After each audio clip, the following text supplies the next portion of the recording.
네, 안녕하세요. 제가 오늘 리뷰할 책은 안나 까레니나입니다. 너무나도 유명한 소설이죠. 그러니까 작가들이 뽑은 최고의 소설 1위가 안나 까레니나고 3위가 톨스토이의 전쟁과 평화라고 하네요.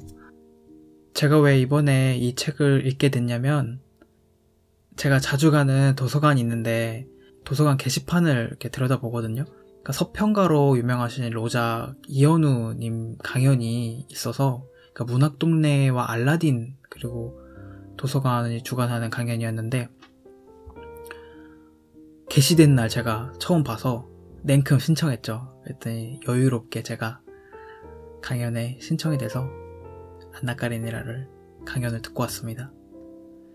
먼저 줄거리 얘기를 조금 드린 다음에 강연에 있었던 얘기를 해드릴게요.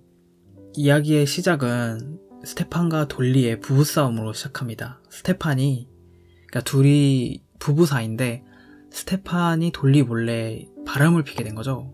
둘 사이에 싸움이 생겼는데 그 싸움을 중지하기 위해서 그 페테르부르크에서 모스크바로 스테판의 동생 안나가 오게 됩니다. 그리고 브론스키라는 젊은 군인이 나오는데, 이 남자도 키티라는 여자에게 구원을 하러 모스크바로 오는데, 이제 기차역에서 안나와 브론스키가 첫눈에 반해서 사랑에 빠지게 되죠. 안나는 이미 결혼을 한 상태였고, 브론스키도 그러니까 구원을 하기로 이미 집안끼리 약속이 돼 있는 상태였기 때문에 둘 사이에 금지된 사랑이 시작된 거죠. 안나의 남편은 안나의 외도를 알면서도 이혼을 해주지 않아요. 굉장히 수동적인 태도를 취함으로써 안나를 더 힘들게 하죠. 그리고 때마침 브론스키와도 연락이 잘 되지 않아서 안나가 굉장히 정신적으로 힘들어합니다. 그래서 브론스키가 이제 사랑이 식었구나 하고 심리적으로 굉장히 불안해하다가 결국에는 자살하는 걸로 이 소설이 끝이 나요. 이 소설에서 안나와 브론스키 말고도 굉장히 비중 있게 다뤄지는 인물이 레빈이에요. 레빈은 귀족인데 소를 키우고 막 농사를 하고 그래요. 이게 우리나라도 뭐 마찬가지였지만은 지주와 농민 계급으로 양분화돼 있었거든요. 그러니까 영국이나 프랑스 같은 경우에 중간에 시민 계급이 있었지만은 당시에 러시아는 지주와 농민 계급으로 양분화되어 있는 상태였다고 하더라고요. 농민과 귀족의 문화를 동시에 흡수한 이 레빈이라는 인물이 톨스토이 작가 본인을 상징한다고 하네요. 형이상학적이고 정신적인 가치를 추구하는 자신의 분신을 레빈으로, 육체적인 욕망을 갈망하는 분신을 안나로 표현을 한 거죠. 제가 강연에서 듣기로는 이 소설이 안나와 레빈이 되었어도 별로 그렇게 크게 이상하지 않았을 정도로 레빈의 비중이 굉장히 크다고 설명하시더라고요. 이 소설에 관한 일화도 되게 재밌어요. 톨스토이가 노년에 책장에서 아무 책이나 꺼내서 읽었는데 너무 재밌는 거예요, 이 소설이. 그래서 뭔지 이렇게 표지를 앞으로 봤더니 자기가 쓴 안나 까레니나였다는 거죠.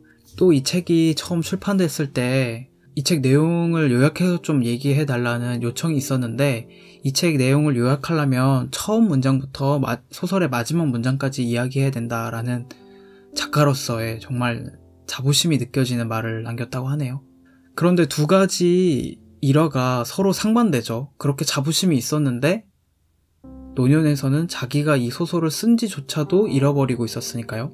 그게 왜 그랬냐면은 톨스토이는 자기가 생각하는 생각을 표현하는 수단으로 소설은 좀 부적합하다고 생각을 했대요.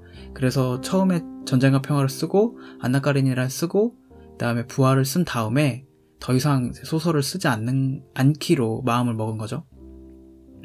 톨스토이의 부인은 이에 되게 실망을 했다고 하네요. 왜냐면 소설이 돈이 많이 되는데 소설을 안 쓰니까.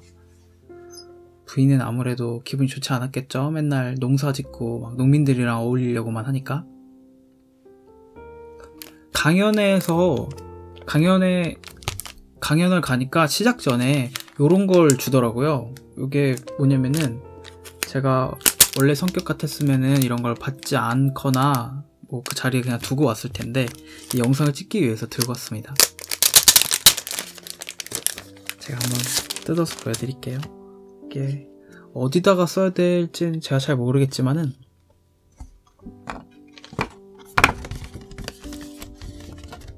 이렇게 달력이 그려져 있는 종이에요.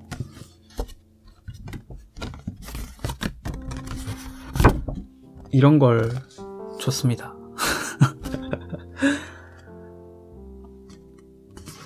여기 보면은 뭐 메리 셸리의 8월달에는 메리 셸리의 프랑켄슈타인, 9월달에는 위대한 개츠비, 11월달에는 제호도설장, 12월달에는 오만과 편견,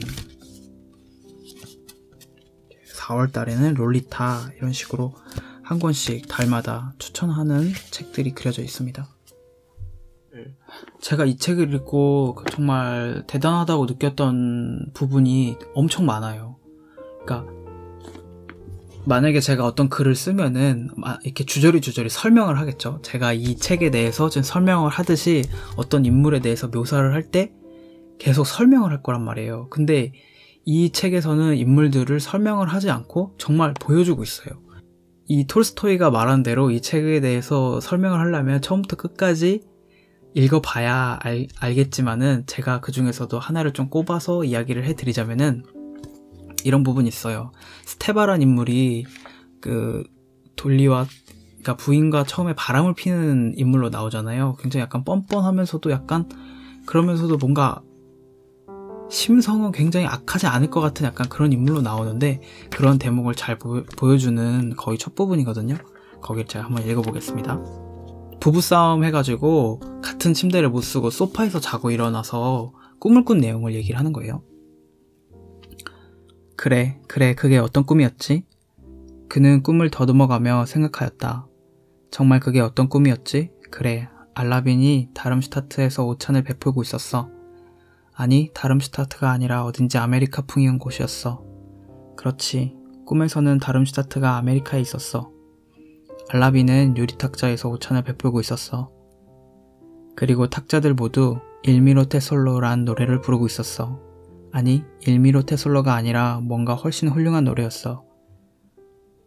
그리고 그 탁자 위에서 목이 길고 귀엽게 생긴 병들이 있었는데 그것들도 모두 여자였어.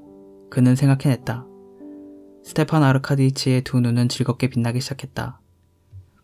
그는 싱글벙글 웃으며 생각에 잠겼다. 그래, 좋았어. 정말 좋았어. 그곳엔 또 굉장한 일들이 얼마든지 있었어. 말이나 생각으로는 나타낼 수 없는, 생시에는 표현할 수도 없는 것들이 있었어. 정말 재밌지 않나요? 그러니까 꿈은 어떻게 보면은 자기의 무의식, 평소에 자기도 미처 알지 못하고 지나갔던 것들을 담고 있는 거잖아요. 꿈을 다시 생각하는 거를 통해서 처음에 이 남자의 어떤 외모라던가 어떤 말투라던가 키라던가 이런 거를 일체 말하지 않고서도 대충 이 남자가 약간 좀 엉뚱하고 그러면서도 약간 미워할 수 없을 것 같은 이런 느낌을 주는 대목인데 정말 대단한 것 같아요. 뭔가 그러니까 뭔가 설명하지 않고 직접 보여주는 거죠. 그러니까 이게 말이 쉬운데 직접 하기가 너무 어려운 거예요.